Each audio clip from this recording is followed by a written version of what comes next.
2015 में। अभी मैंने देखा, एक बुरी बात आप करने नहीं देंगे। हाँ। अभी तो एक अप्रत्याशित परिस्थिति थी कोरोना को, जिस तरह से बिहार, उत्तर प्रदेश जैसे बड़े राज्यों स्किल मैपिंग के जरिए जिनके पास जो हुनर था उनको बाजाबता उनका एम्पैनलमेंट हुआ और उसके तरीके से उनको रोजगार दिया गया। तो मैं ये समझ नहीं पा रहा हूँ कि एक सकारात्मक पहल को आप नकार कैसे सकते? अच्छा, मैं तो कह रहा हूँ सकारात्मक पहल है तो 68 लाख का कौशल विकास हुआ, 68 लाख को दे दो, 60 लाख को दे दो, 50 लाख को दे दो। और व्यवसाय इसके खतरनाक हालात युद्ध के स्थितियों को छोड़ने तो इन 90 वर्षों में दुनिया ने नहीं देखी, तो निश्चित तौर पर कठिनाइयां होंगी और उनको बहादुरी के साथ स्वीकारना होगा और उसे निपटने की रणनीति पर हमें काम करना। हाँ ठीक है, तो मतलब युवा बहादुर बन जाए। 1 मिनट सरकार के बनने के पहले अतुल कुमार अंजान स्क्रीन पर। अतुल कुमार अंजान, अब युवा को बहादुरी से लड़ना होगा, संकट काल है, नौकरी नहीं मिल रही, कोई बात नहीं, बहादुरी बनाए रखिए।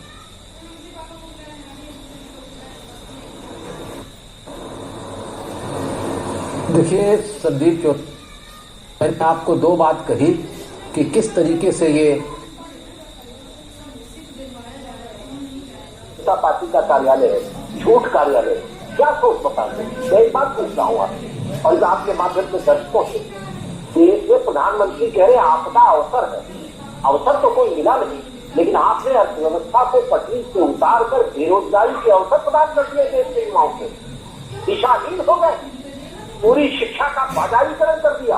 अभी 4 दिन पहले पीयूष गोयल रेल मंत्री जी ने कहा कि हम फ्रेट को, मालगाड़ी का भाड़े को बढ़ाने का प्रयास करेंगे और उससे ज्यादा रेवेन्यू कलेक्ट करेंगे मालगाड़ी से। और आपने क्या किया? देश के नंबर 2 चहेते अपने बड़े कमाऊ पूछ जो देश के बड़े नवदौलतिया पैदा हो रहे हैं, उनको प्राइवेट रेल का, मालगाड़ी का चलाने का परमिशन दे दिया, वो दौड़ रही है। अर्थव्यवस्था को और सरकारी क्षेत्र को तबाह, हर देश दीजिए में 1 घंटे में LIC आप अपने आप की घाटों को पूरा करने के लिए देख दीजिए, रेलवे को देख दीजिए, PHCL को देख दीजिए आप और तमाम लोग BSNL को देख रहे हैं। खाली एक सरकारी रिपोर्ट के अनुसार BSNL की देश में जितनी संपत्ति है वो करीब 3 लाख करोड़ की है, उसका एस्टीमेट, और आप 14,000 और 24,000 और 35,000 करोड़ में पूरा BSNL बेच रहे हैं। दिल्ली के ईस्टर्न कोस्ट के बगल में जो नया BSNL का दफ्तर बना है, उस दफ्तर की आज की कीमत जो है वो लगभग 3,000 करोड़ से ऊपर की है और उसे बेचने की तैयारी वैसे ही हो रही है जैसे ITDC के होटल कांग्रेस के राज में बेचे गए थे, वैसे ही तैयारी हो रही है उसे 600 और 700 करोड़। ठीक है, तो आत्मनिर्भरता की जो बात है, 1 मिनट में आत्मनिर्भरता पर आऊंगा। अभिषेक मिश्रा, आत्मनिर्भरता की बात हो रही है, आत्मनिर्भरता के मायने ये नौकरी अपनी खुद ढूंढ लो। संदीप जी, सवाल मुझसे है? जी, बिल्कुल। जिस तरीके से सरकार कह रही है, इसका यही मतलब निकल रहा है कि भाई हमारे बस का कुछ नहीं बचा, हम घुटने टेके दे रहे हैं, हम हार मान रहे हैं, हमने हाथ खड़े कर लिए हैं, अब जो करना खुद कर लो, खुद आत्मनिर्भर हो जाओ, हमारे ऊपर निर्भर मत रहो। और मैं इतना और चैलेंज करना चाहूंगा, जो डेटा दे रहे हैं बिल्कुल गलत डेटा है। 8 कोर सेक्टर्स की ग्रोथ -9.6 है, इलेक्ट्रिसिटी की -2.3% है। और जो यूएस जॉब्स का भी इन्होंने डेटा दिया, मैं इनको भी, आपने इन्हें पढ़ने का मौका दिया, मुझे भी 10 सेकंड का दे दीजिए। बीबीसी की रिपोर्ट है, जो ये अगर चाहे तो मैं इनको भेज दूंगा, कि US firms create record 4.8 million jobs in June, payrolls have surged by 4.8 million, the most since Labor Department began keeping records in 1939, held by reopening of factories and other economic establishments. ये US का data का report है। ये पता नहीं कहां से report पढ़ते हैं ये लोग, जो कि इनको पता नहीं चलता। आप कहें तो मैं अभी 1 सेकंड में आपको दे दूं। नहीं, मैं नंबर भेज दूंगा, आपको भेज दीजिएगा। डेटा पर लड़ाई नहीं हो रही है, लड़ाई है सृजित हो रही है, क्यों नहीं हो रही, और सरकार की जिम्मेदारी है कि नहीं है। अपना डेटा बहुत जिम्मेदारी से लेता हूं, देश के सामने जब बोलता हूं तो प्रोफेसर अभिषेक मिश्रा की इज्जत को सबसे ऊपर रख करके बोलता हूं, तो मैं कभी डेटा गलत नहीं करूंगा। आपका आप इतना विश्वास रखिएगा देश के पे। ठीक है, अब डेटा की बात हो रही है, चलिए मुझे भी एक और डेटा देना पड़ेगा। आखिरी सवाल नरेंद्र तनेजा और पवन खेड़ा आपसे।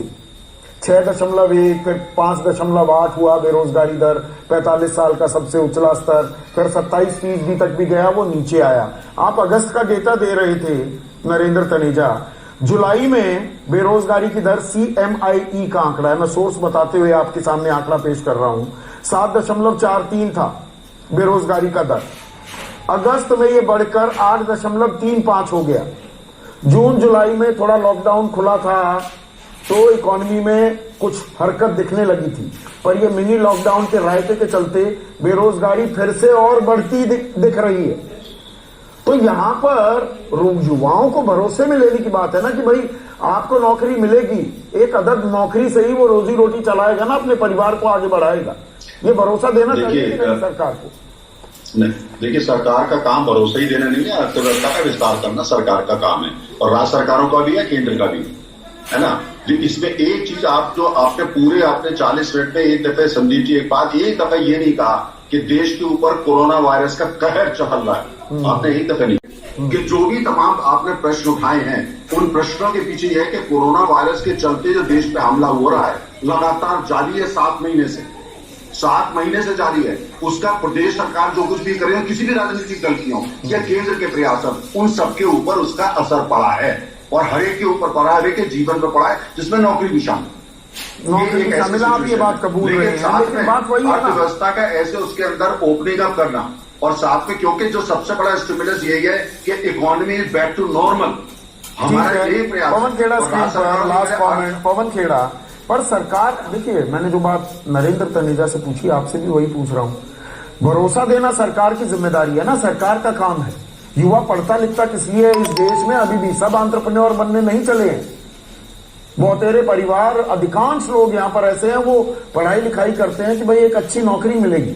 माँ बाप सोचते हैं मेरा बेटा कुछ अफसर बनेगा, कुछ प्राइवेट नौकरी में बड़ा अधिकारी बनेगा।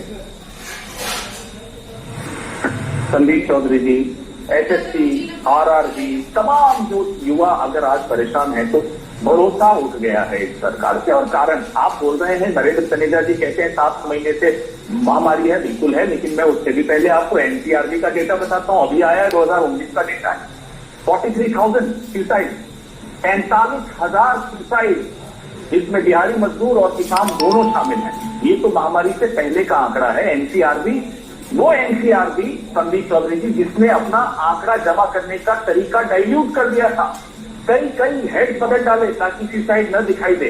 फिर भी अगर 45,000 है तो नरेंद्र तनेजा जी बता दीजिए कि 2019 में क्या महामारी थी?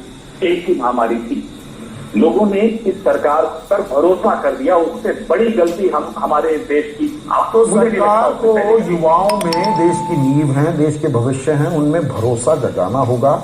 और जो ये कभी एक सर्कुलर आ जाता है, अब कहा जाता है नई नौकरियों पर पाबंदी नहीं लगाई है, इस पर क्लैरिटी होनी चाहिए और रोजगार सृजित करना सरकार की जिम्मेदारी है, थी और रहेगी भी। आज के लिए बस इतना ही। नमस्कार।